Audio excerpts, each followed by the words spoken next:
जय श्री कृष्णा। आज हम कार्तिक महात्म्य में 7वां और 8वां अध्याय का अध्ययन करेंगे। 7वां अध्याय प्रारंभ करते हैं, जिसमें नारद जी बोले, हे राजन, कार्तिक मास में व्रत करने वालों के नियम सुनाइए। यह मैं आपको संक्षेप में बतलाता हूँ। जो मनुष्य कार्तिक मास का व्रत करता हो वह सब तरह के आमिष, मांस, उर्द, राई, खटाई तथा मादक वस्तुओं का प्रयोग न करे। यह व्रत करने वाला दूसरों का अन्न ग्रहण न करे, किसी से द्वेष न करे तथा तीर्थ के अतिरिक्त अन्य कोई यात्रा न करे। देवता, वेद, ब्राह्मण, गऊ, व्रती, नारी, राजा तथा गुरुजनों की निंदा न करे। यह व्रत करने वाला दाल, तिल, पकवान व क्रय किया हुआ भोजन ग्रहण न करे। चुगली, निंदा न करे। किसी भी जीव का मांस छूना, पान में चूना, नींबू, मैसूर की दाल, बासी रोटी, जूठे अन्न का प्रयोग न करे। बकरी, गाय तथा भैंस के अतिरिक्त अन्य किसी पशु का दूध का प्रयोग कभी न करे। तांबे के बर्तन में रखा हुआ पंचगव्य, बहुत छोटे घड़े का पानी एवं केवल अपने लिए ही पका हुआ अन्न का प्रयोग करें। कार्तिक मास के व्रती सदा ब्रह्मचार्य में रहें, पृथ्वी पर सोवें और दिन के चौथे पहर में केवल एक बार पत्तल पर भोजन करें। वह केवल नरक चतुर्दशी को तेल लगा सकता है, अन्य तिथियों में बिल्कुल नहीं। कार्तिक मास को व्रती मनुष्य सिंघाड़ा, प्याज, मट्ठा, गाजर, मूली इन सब वस्तुओं को बिल्कुल भी प्रयोग में न लाए।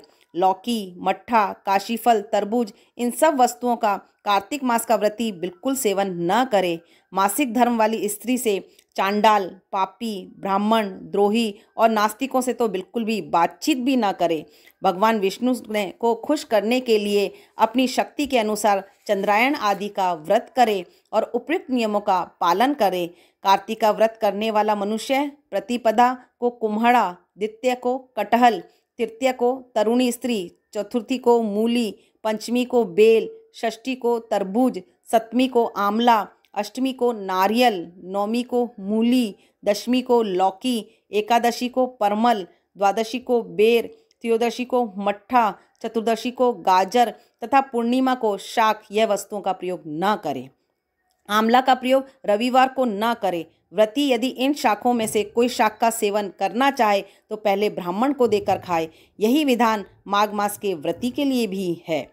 देवोत्थानी एकादशी में पूर्वत विधि के अनुसार नृत्य, जागरण, गायन, वादन आदि का प्रयोग करें। इसको विधिवत करने वाला मनुष्य को देखकर यम के दूत इस प्रकार भाग जाते हैं जैसे सिंह की गर्जना से हाथी भाग जाता है। यह कार्तिक मास का व्रत सब व्रतों में श्रेष्ठ है। इसके अतिरिक्त जितने भी व्रत यज्ञ हैं वे हजारों की संख्या में किए जाने पर इसकी तुलना नहीं कर सकते। क्यों? क्योंकि यज्ञ करने वाले मनुष्य को केवल स्वर्ग में ही जाते हैं, किंतु कार्तिक मास के व्रती करने वाला प्राणी सीधा वैकुंठ को जाता है।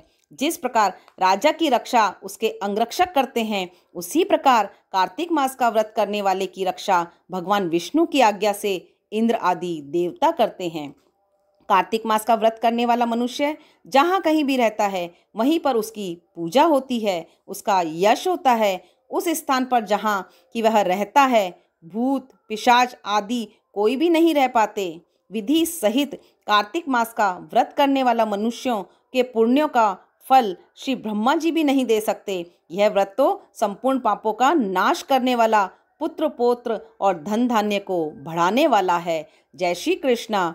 अब हम प्रवेश करते हैं 8वें अध्याय में, जिसमें नारद जी ने कहा, हे राजन, अब मैं कार्तिक मास के इस व्रत के उद्यापन की विधि बताता हूँ।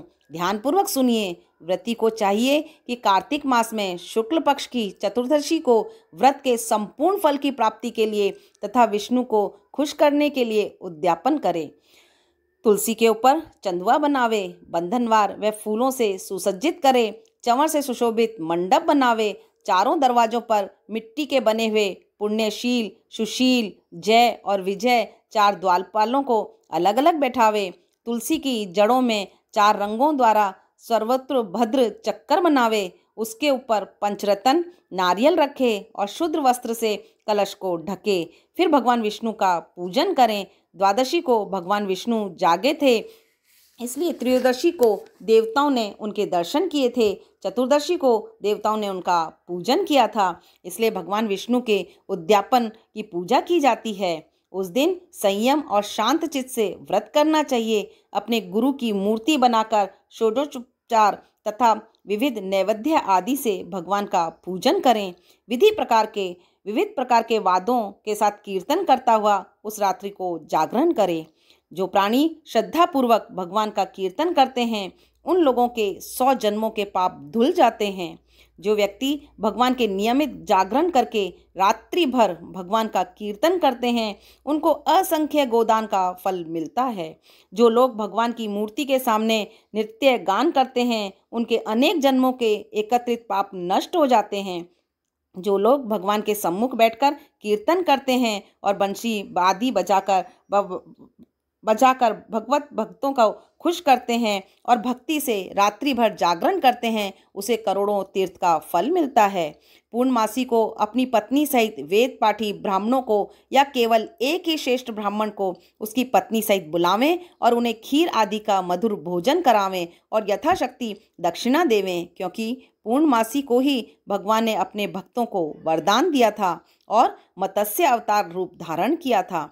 अतः इस दिन जो दान, हवन, जप आदि भगवान विष्णु के निमित्त किया जाता है वह अक्षय फल को देने वाला होता है। इसीलिए व्रती 3 या 1 ब्राह्मण को सपत्नीक सामर्थ्य अनुसार भोजन करावे। उन ब्राह्मणों को अपनी सामर्थ्य के अनुसार दक्षिणा देकर प्रणाम करे। बाद में भगवान विष्णु की पूजा करके अन्य देवताओं तथा तुलसी व कपिला गाय का पूजन करे। व्रत की कथा सुनाने वाले गुरु व उपयुक्त ब्राह्मण को वस्त्र आभूषण आदि से पूजन करके उनसे क्षमा प्रार्थना करें। प्रार्थना का मंत्र इस प्रकार है और उसका अर्थ सुनिए। आप सब लोगों की अनुकंपा से मुझ पर भगवान सदा खुश रहें। इस व्रत को करने से मेरे 7 जन्मों के किए हुए पाप नष्ट हो जाएं और मेरी संतान चिरंजीवी हो। इस पूजा के द्वारा मेरी सभी इच्छाएं पूर्ण हो। मेरी मौत होने के बाद मुझे अतिशय दुर्लभ विष्णुलोक प्राप्त हो। व्रत करने वाला इस प्रकार ब्राह्मणों से क्षमा की प्रार्थना करे, उनको खुश करके विदा करे। पूजा की सारी वस्तुओं के साथ गाय भी गुरु को दान में दें। तत्पश्चात घर वालों और मित्रों के साथ स्वयं भोजन करें। कार्तिक और माघ मास के उद्यापन के नियम इसी प्रकार बतलाए गए हैं। इस तरीके से जो प्राणी कार्तिक मास का व्रत और उद्यापन करता है वह सभी पापों से छूटकर पाप रहित होकर मनवांछित कामनाओं को प्राप्त करता है। जय श्री कृष्णा। कल हम 9वें और 10वें अध्याय में प्रवेश करेंगे। जय श्री कृष्णा।